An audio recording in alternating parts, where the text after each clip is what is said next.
Halo sahabat, Assalamualaikum. Semoga sehat selalu dan senantiasa berbahagia. Terima kasih udah subscribe dan menyimak video-video SLMT TV. Semoga Tuhan Yang Maha Esa selalu memberikan rezeki yang berkah dan berlimpah ruah untuk sahabat semua.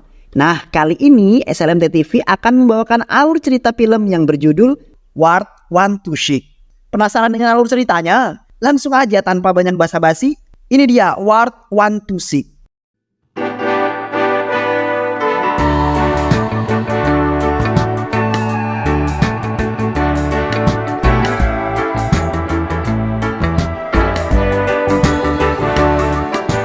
Film diawali dengan seorang emak-emak yang tengah mengetuk sebuah pintu rumah milik seorang laki-laki bernama Kanan.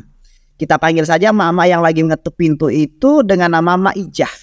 Mak Ijah adalah tetangga Kanan yang bekerja sebagai tukang bersih-bersih di rumah Kanan. Namun karena ketokannya tidak ditanggapi oleh Kanan dan ia tidak memiliki kunci rumahnya, maka Mak Ijah memutuskan untuk pulang karena berpikir mungkin Kanan ini tengah pergi ke suatu tempat begitu. Keesokan harinya, Mak Ijah kembali datang mengetuk pintunya, namun kembali pulang karena tidak ada jawaban. Hingga hari ketiga dan kemudian hari keempat pun berlalu. Mak Ijah kembali ke rumah Kanan mengetuk pintu seperti biasa sambil memanggil namanya. Tapi tak kunjung mendapatkan jawaban. Pada hari yang kelima, Mak Ijah kini pergi ke rumah Kanan bersama Pak RT untuk memastikan keadaannya si Om Kanan ini. Sampai di depan pintu, Pak RT mengetuk pintu itu berkali-kali namun masih tidak ada jawaban. Di sana Mak Ijah dan Pak RT juga mencium bau tak sedap berasal dari dalam rumah si Kanan. Mengetahui bahwa ada hal yang tak beres, Pak RT sempat berusaha untuk mendobrak pintu tersebut. Namun sayangnya pintu itu sangat kokoh sehingga Pak RT itu gagal mendobrak pintunya. Pak RT bersama Mak Ijah kemudian berusaha mencari jalan masuk ke dalam rumah Kanan. Pak RT kemudian muter-muterin rumah Kanan dan sesampainya di belakang rumah, Pak RT melihat pintu belakangnya yang sedikit terbuka. Tidak dikunci, selayaknya pintu yang ada di depan. Pak RT bersama Bu Ijah kini masuk ke dalam rumah Pak Kanan sambil mencium aroma yang tak sedap yang semakin menyengat. Dan setelah masuk ke ruangan tengah, mereka dikagetkan dengan sosok Kanan yang telah tewas terbunuh dengan sangat tragis. Kanan sudah menjadi sebuah mayat yang kemudian mulai membusuk. Dikerubungi banyak lalat berterbangan. Mak Ijah yang tak tahan melihatnya langsung berlari keluar dan muntah-muntah tentunya. Tak lama kemudian polisi dan tim Inavis datang ke tempat kejadian. Mereka langsung memeriksa mayat Kanan sambil mencari barang-barang bukti. Polisi mengamankan sebuah buku yang terlihat habis dipakai untuk menulis. HP Kanan, sarung dan juga turut mengamankan titik Kanan yang sudah putus terpisah di lantai.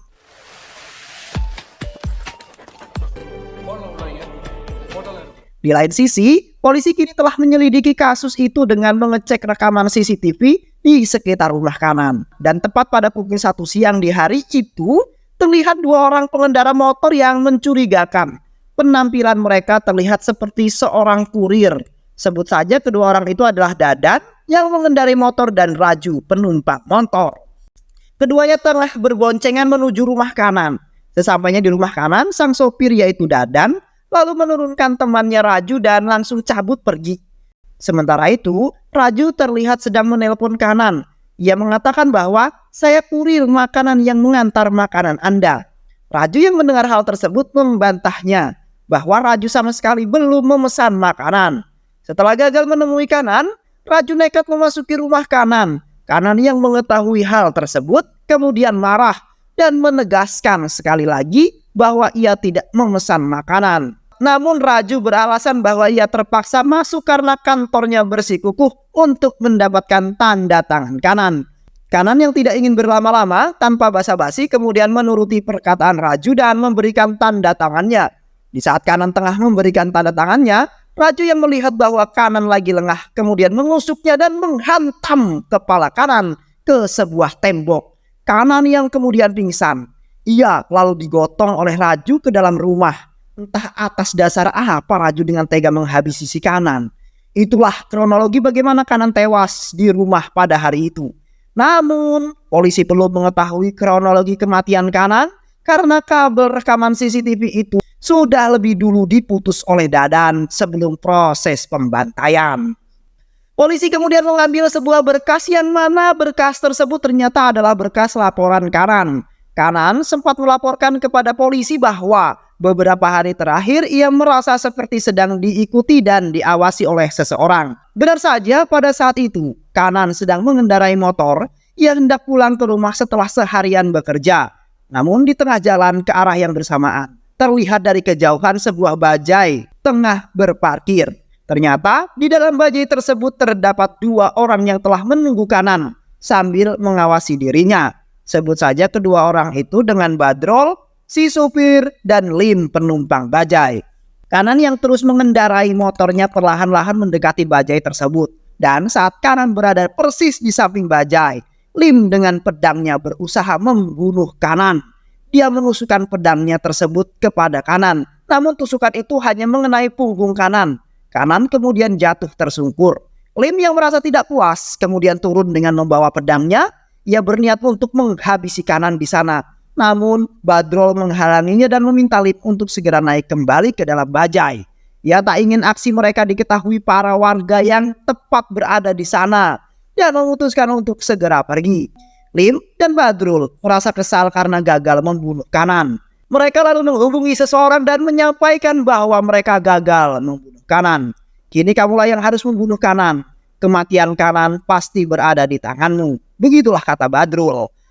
Di lain sisi di kantor polisi yang mengetahui bahwa kabel kamera CCTV telah diputus, kini berangkat ke lokasi kejadian.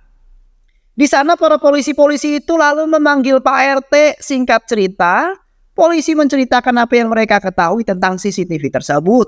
Bahwa tepat di hari sebelum kejadian pembunuhan, seseorang pelaku pengendara motor datang untuk memutus kabel CCTV. Pak RT kembali menjelaskan bahwa ia sama sekali tak menduga bahwa CCTV itu ternyata dirusak oleh pelaku pembunuhan Kanan. Karena ia mengira CCTV itu dirusak oleh komplotan jambret. Karena di hari itu juga Pak RT mendengar teriakan seseorang ibu-ibu yang tasnya telah dijambret. Seorang inspektur bernama Ardi menjawab pernyataan Pak RT bahwa ia sama sekali tak mendengar adanya penjambretan di wilayah tersebut. Ia juga meminta anak buahnya untuk mencari saksi. Singkat cerita, anak buah Ardi mendatangi sebuah rumah yang masih berada di TKP. Ia menanyakan kepada seorang emak-emak, apakah baru-baru ini telah terjadi penjambretan di wilayah ini? Tidak, aku sama sekali tidak mengetahui hal tersebut, ujar sang ibu pemilik rumah. Namun ia sempat mendengar dari tetangganya. Katanya emang benar telah terjadi penjambretan. Anak buahnya itu lalu meminta nomor tetangga yang dimaksud dan berusaha untuk menelponnya. Namun tak ada jawaban. Sementara itu Inspektur Ardi juga memeriksa tetangga yang berada di sekitar rumah Kanan. Inspektur menanyakan macam mana keseharian Ardi selama hidup. Tetangga lalu menyampaikan bahwa sebenarnya 1 bulan yang lalu Kanan sempat bertengkar dengan istri dan mertuanya. Yang mana pertengkaran itu akhirnya membuat istri dan mertua Kanan memilih untuk cabut dari sana. Mertua tak terima dan memarahi Kanan. Bukannya bersyukur karena istrinya telah hamil. Kanan justru malah meminta istrinya untuk menggugurkan kandungannya. Singkat cerita, istri Kanan kini sedang dimintai keterangan oleh para polisi. Polisi yang menanyakan kenapa ia bertengkar dengan Kanan hingga memutuskan untuk pergi. Istri Kanan yang bernama Vidya menegaskan bahwa mereka bertengkar karena Vidya mengetahui bahwa ternyata Kanan telah memiliki seorang istri sebelum dirinya. Hal tersebutlah yang kemudian membuat Vidya kini mengetahui alasan mengapa Kanan selalu memintanya untuk menggugurkan kandungan saat hamil. Inspektur Ardi pun menanyakan dari mana Vidya bisa mengetahui bahwa Kanan telah memiliki seorang istri sebelum dirinya. Ternyata singkat cerita, di dalam kamar, Vidya yang sedang menyisir rambutnya melihat sebuah notif masuk di HP Kanan. Ia yang penasaran lalu membuka isi pesan tersebut dan mendapati sebuah fakta bahwa ternyata Kanan telah memiliki seorang istri bernama Yamini. Vidya yang mengetahui hal tersebut lalu menghampiri Kanan dan meminta penjelasan. Apakah benar bahwa dirinya adalah istri yang kedua? Kanan yang sudah kepergok kini hanya bisa mengiyakan tanpa bisa berkutik. Inspektur Ardi lalu meminta Yamini untuk memberitahukan di mana lokasi Yamini berada. Vidya yang sempat men-screenshot dan mengingat alamat yang ada di HP Kanan, kemudian menulisnya ke sebuah kertas. Vidya yang telah menuliskan alamat Yamini lalu menyerahkan kepada Inspektur Ardi. Inspektur Ardi bersama anak buahnya kemudian bergegas untuk pergi ke Bangalore menghampiri Yamini. Sesampainya di sana, mereka bertemu dengan Yamini dan kembali memperkenalkan diri sambil menunjukkan foto kanan. Apakah Yamini mengetahui tentang kanan? Yamini lalu berkata bahwa ia tidak mengetahui siapa kanan. Namun ia mengatakan bahwa yang ada di foto itu adalah suaminya yang bernama Krishna di dalam rumah. Ardi bertanya tentang lokasi di mana suami Yamini tinggal saat ini. Yamini kemudian mengatakan bahwa saat ini Krishna sedang berada di Inggris. Ia sudah ada di sana sejak 5 tahun yang lalu. Inspektur Ardi lalu menegaskan bahwa suaminya telah meninggal karena dibunuh oleh seseorang. Yamini yang mendengar hal tersebut itu kemudian shock. Dan lebih shock lagi ketika Inspektur Ardi memberitahukan bahwa selama ini suaminya telah menikah lagi dan memiliki istri kedua. Inspektur Ardi menanggapi, apakah Yamini gak pernah curiga sama sekali ya? Curigalah anjay, istri mana yang gak curiga kalau suaminya pergi selama 5 tahun gak balik-balik. Setelah itu Inspektur Ardi lalu menceritakan fakta yang sebenarnya bahwa selama ini suaminya berada di India, tepatnya di Chennai. Yamini telah dibohongi olehnya dan terkait paket yang datang dari Inggris, itu adalah paket yang dikirim oleh Jagaris, teman suami yang memang bekerja di Inggris sana. Inspektur Ardi juga menjelaskan bahwa Krishna yang dimaksud sebagai suami Yamini juga merupakan orang bernama Kanan bagi istri keduanya. Singkat cerita, polisi telah pulang dari Bangalore dan kini berhasil mengetahui perusahaan ekspedisi yang mempekerjakan pelaku pembunuhan Kanan. Polisi mengetahui perusahaan ekspedisi itu dari pantauan CCTV yang merekam logo perusahaan tertera di baju pelaku dan pergi ke lokasi. Sesampainya di sana, polisi langsung melakukan pemeriksaan kepada seluruh karyawan. Mereka bahkan bertemu dengan Dadan dan Raju. Akan tetapi Dadan dan Raju menjawab pertanyaan polisi itu dengan tenang dan biasa-biasa aja begitu. Ditambah lagi karena rekaman CCTV yang buram. Sampai detik ini polisi masih belum mengetahui wajah pelaku pembunuhan dan siapa identitasnya. Keesokan harinya saksi yang mengetahui tentang penjamretan itu kini hadir untuk memenuhi panggilan polisi. Di sana ia dicecar dengan berbagai pertanyaan. Pihak kepolisian lalu menunjukkan sebuah foto dan bertanya, apakah pelaku pemutusan CCTV adalah orang yang melakukan penjamretan saat itu? Bukan, ujar saksi. Pelaku penjamretan mengenakan kemeja dengan motif bunga. Postur penjamret itu juga lebih tinggi dan tidak menggunakan motor seperti yang ada di foto. Kemudian bertanya lagi, setelah dijamret apa yang dilakukan korban? Saksi menjawab, korban saya antarkan ke rumah sakit.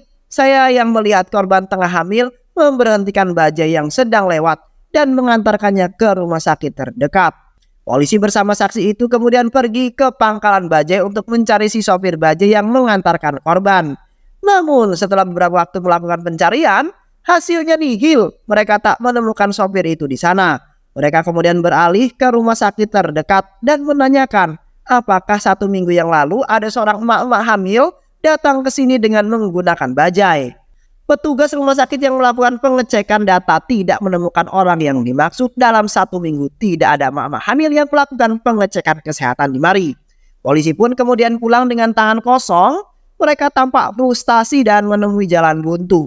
Haduh, kasihan polisinya. Namun sutradara ternyata memiliki hati yang baik.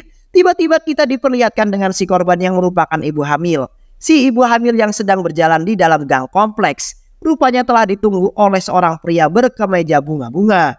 Saat si ibu hamil itu berada di dekatnya, sang pria berkemeja bunga-bunga pun menjamret kalung yang dikenakan si emak-emak. Ternyata pria berkemeja bunga itu merupakan penjamret yang juga pernah menjamret emak itu saat di depan rumah Kanan. Ibu yang kalungnya dijamret kemudian terjatuh ke aspal. Secara kebetulan si mamang saksi lewat di jalan itu dan kemudian menghampiri emak tersebut. Ia juga sempat menyaksikan penjamretan kalung ibu hamil itu dan makku dugo makku sangko, si Dadan malah lewat di jalan itu. Kali ini ia lewat bukan bersama Raju melainkan bersama Lim, orang yang awalnya menusuk Kanan dengan pedang saat dibajai. Saksi meminta Dadan dan Lim untuk berhenti membantunya, tapi mereka tidak memperdulikan saksi dan tetap melanjutkan perjalanan. Tak lama kemudian sebuah bajai lewat di jalan tersebut. Saksi lalu meminta pertolongan supir bajai untuk membawa ibu hamil itu ke rumah sakit. Di dalam bajai diketahui ternyata ibu hamil itu bernama Roseline. Kita panggil saja Mak Ros. Mak Ros terus memegangi perutnya sambil menangis kesakitan. Ternyata Mak Ros adalah seorang gadis yang pada 10 tahun silam sedang melakukan wawancara di sebuah perusahaan di Inggris. Ma'rus akan diwawancarai oleh seorang manajer yang ternyata bernama Jagadis. Saat pertama kali melihat Ma'rus, Jagadis langsung jatuh cinta pada pandangan pertama. Atas nama cinta ia kemudian meluluskan Ma'rus, walaupun hasil tes wawancara Ma'rus sebenarnya di bawah rata-rata. Ma'rus pun akhirnya berhasil kerja di perusahaan itu berkat Bang Jagadis. Sehari-hari Bang Jagadis terus membantu Ma'rus dalam menyelesaikan pekerjaannya. Ma'rus yang merasa bahwa Jagadis adalah orang yang baik kini mulai merasa nyaman dan rasa cinta pun tumbuh di antara keduanya. Asik. Keduanya kini memutuskan untuk menjalin kasih, menjadi sepasang kekasih dan banyak menghabiskan waktu bersama. Sementara itu Ma'rus lama-kelamaan mengetahui tentang hubungan Ma'rus dengan sang kekasih Bang Jagadis, meminta agar Ma'rus membawa Bang Jagadis ke hadapannya. Keesokan harinya Bang Jagadis yang merupakan pria gentle ke rumah Ma'rus dan menemui orang tuanya.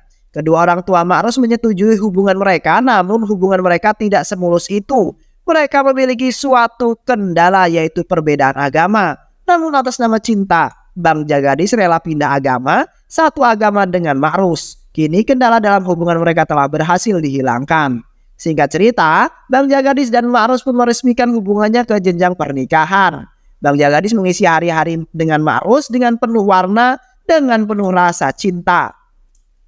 6 bulan setelah pernikahan, kedua orang tua Ma'rus mengatakan kepada Ma'rus bahwa mereka ingin menggendong seorang cucu.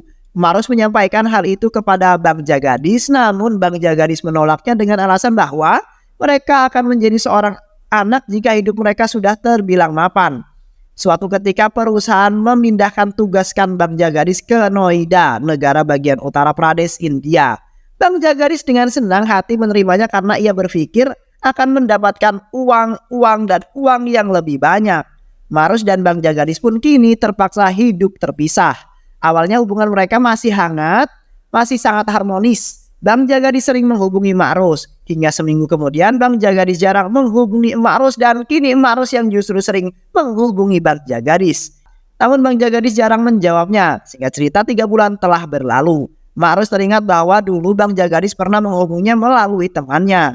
Kini Ma'rus mencoba untuk menanyakan kabar Bang Jagadis melalui temannya. Ternyata teman Bang Jagadis tersebut adalah Kanan yang juga berada di Noida. Kanan menjelaskan kepada Ma'rus bahwa Bang Jagadis sekarang sedang berada di Inggris dan sebentar lagi akan kembali ke Chennai, India. Singkat cerita, Ma'rus datang ke Noida bertemu dengan Kanan di suatu kafe. Kanan mengatakan kepada Ma'rus bahwa ia dulu sering melihat Bang Jagadis menelepon seseorang. Dan Ma'rus selalu bertanya kepada Kanan siapakah orang yang sering ditelepon Bang Jagadis itu.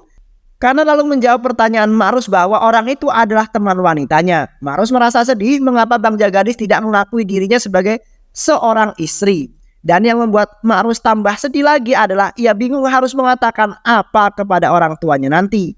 Kanan yang mendengar hal itu sempat kesal kepada Bang Jagadis dan mengutuk tindakannya. Kanan lalu berjanji dan membantu Ma'rus menyelesaikan masalah ini.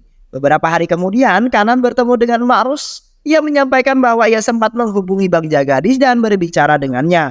Kanan sempat memberitahukan kabar Ma'rus kepada Bang Jagadis. Namun Bang Jagadis malah cenderung tidak memperdulikan Rus. Ia kemudian kesal dan mengakhiri pembicaraan.